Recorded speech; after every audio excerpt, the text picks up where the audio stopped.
Президентҳои Қазоқистон, Тоҷикистон, Туркманистон ва Ӯзбекистон аз вазъи Қирғизистон изҳори нигаронии ҷиддӣ карданд ва дар ин бора изҳороти муштарак пахш намуданд.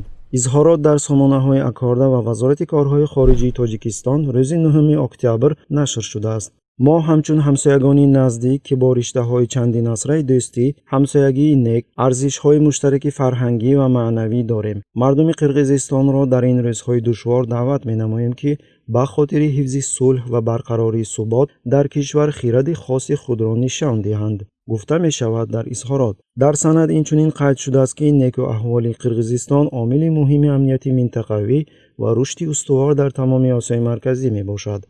кишварҳои мо як гузашта доранд ва ояндаи муштарак месозанд. халқҳои Осиёи марказиро таърихан хоҳиши сулҳи пойдор, ҳамоҳангӣ ва эҷодкорӣ ба манфиати наслҳои оянда муттаҳид мекунад, гуфта мешавад дар санад. ёдрас мекунем ки шаби 6 октябр дар Бишкек мардуме ки аз натиҷаҳои интихоботи парлумонӣ норозӣ буданд ба гирдиҳамоӣ баромаданд. пас аз он ки нерӯҳои амниятӣ кӯшиши пароканда кардани гирдиҳамоии мардуми норозиро шурӯъ намуданд, дар шаҳр ошӯбҳо сар зад. дар ҷараёни даргириҳо садҳо нафар маҷрӯҳ шуданд, як нафар кушта шуд. эътирозгарон коҳи сафедро ишғол карданд ва инчунин президенти собиқи Қирғизистон Алмазбек Атамбоев ва чанд маҳбуси дигарро барои фасоди сиёсатмадорон аз зиндон раҳоӣ карданд. Кумитаи маркази интихоботи Қирғизистон натиҷаҳои интихоботи парлумониро беэътибор донист.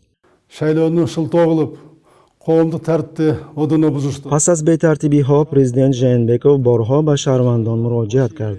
дар яке аз муроҷиати худ шаби 9 октябр Жээнбеков бо тариқи ихтиёрӣ тарк кардани мансабашро эълон кард. мо бояд ҳар чӣ зудтар вазъи кунуниро барқарор кунем. пас аз тасдиқи роҳбарони қонунии ҳокимияти иҷроия ва кишвар роҳи қонуниятро пеш гирифтан, омода ҳастам аз вазифаи президенти Қирғизистон истеъфо диҳам, гуфта шудааст дар муроҷиати ӯ. 9 октябр ӯ фармон дар бораи истеъфои сарвазир, ҳукумат ва раиси Кумитаи давлати амнияти миллиро имзо кард. дар ҳоли ҳозир дар Бишкек вазъи фавқулода эълом шуда, соати комендантӣ ҷорӣ шудааст. Я не думаю, что Кремль мог каким-то образом влиять на события в Киргизии. Это настолько внутренне киргизская, так сказать, галиматия. ба гуфтаи таҳлилгарони сиёсӣ, чунин ҷараёни ҳодисаҳо дар ҳамсоягии режимҳои авторитарии минтақаро, ҳатто агар ин воқеаҳо бештар бо мубориза барои қудрат байни қабилаҳои маҳаллӣ алоқаманд бошанд ҳам, ба ташвиш наоварда наметавонад.